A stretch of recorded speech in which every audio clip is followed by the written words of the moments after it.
few extra words on the video I uploaded very recently on Higashino Keigo after his sad passing. And this is something I mentioned. I'd read Guilt recently, and I've been writing a little bit about film adaptations of his work as part of some studies that I'm involved in on masculinity. And one of the things that's interesting, as a kind of adjunct to what I said about the way that Higashino's stories developed,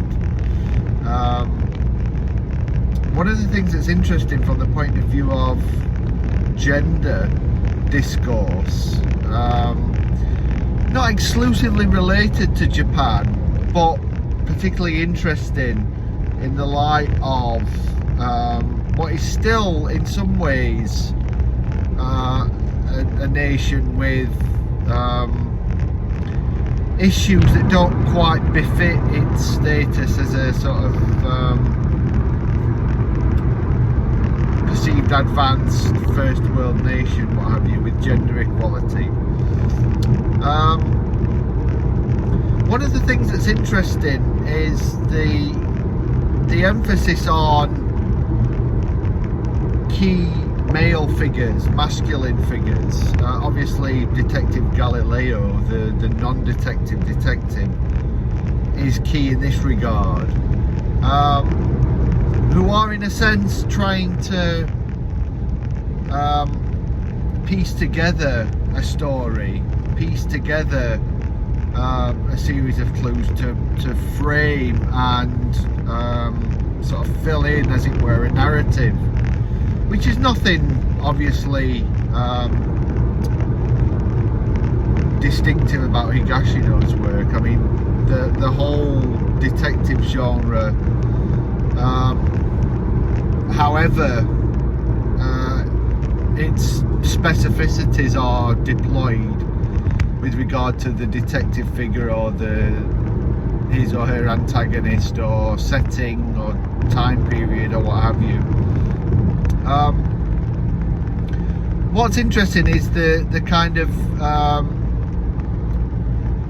almost meta-cinematic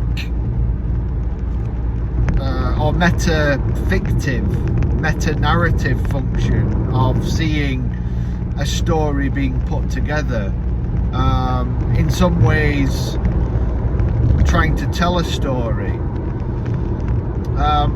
What is interesting is the way this is framed in Higashino, that we have a sense of several different characters doing likewise. It's not just the sort of detective figure, but in Guilt in particular, which is interesting from this regard, we have detectives, and we have also two sort of I don't know how you would say, quasi-detectives, or again non-detective detectives. They are members of the public who are involved in the case because of their relatives, and they are trying to uncover clues and piece together a narrative.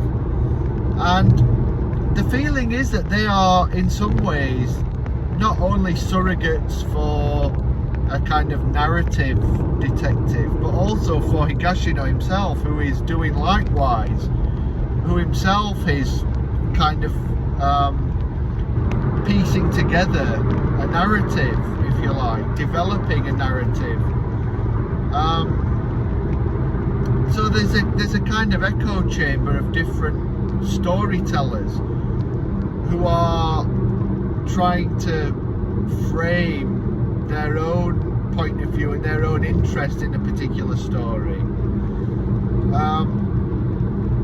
And we get a sense of different subjectivities that are being brought to bear in this. The fact that each detective, each storyteller has their own needs, their own bias for want of a better word, their own sort of compulsion towards, fitting a narrative together, their own reasons for doing so. And although Higashino makes absolutely nothing of this, I mean, the third person narrator of Guilt, as the similar narrators in his earlier works, are not apt to draw attention to their own practices. They are very transparent functions of Higashino's style. Nonetheless, I think the fact that we have these sort of layers of storytelling and trying to uncover a story, as perhaps audience surrogates, reader surrogates, the fact that we have these different levels of narration and narrative, of storytelling and responses to storytelling, I think positions them as, interestingly, meta-fictive. And the way that gender works in this, the way that we see control being assumed often by male characters. But I mentioned about Detective Galileo being in some ways quite a stolid, kind of unemotional, remote figure. Someone who has a kind of genius in a sense, but who has no real emotional investment in anything, no emotional life of his own, really, no relationships. We get a sense of the costs of his, towering intellect, we may say. So the storytelling is both a privilege of this character, a prerogative of this character, but it's also something that it comes at the cost of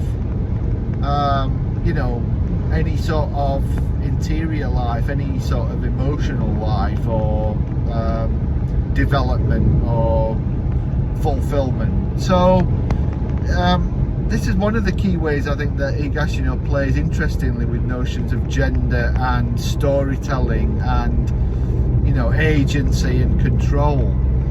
And in that respect, I think the whole notion of detective fiction comes back to notions of control, trying to control knowledge, what knowledge is revealed, when it is revealed, what have you. It's all about storytelling. So that's just a kind of a brief, inchoate thought as I'm driving along here, sort of mulling over the work and thinking about Higashino.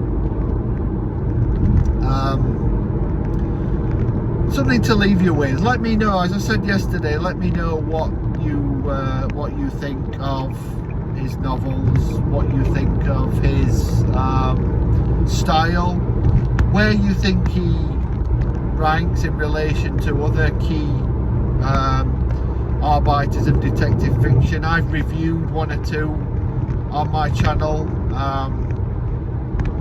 There are many others. As I said, detective fiction is one of the kind of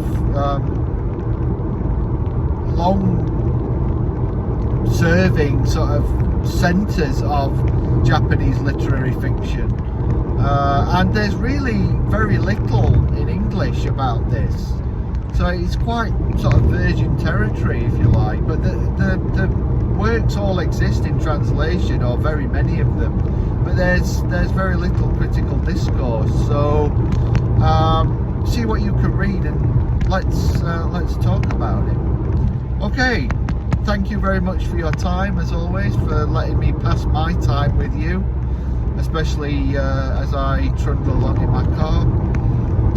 And I'll speak to you very soon. Speak to you the next time. Bye for now.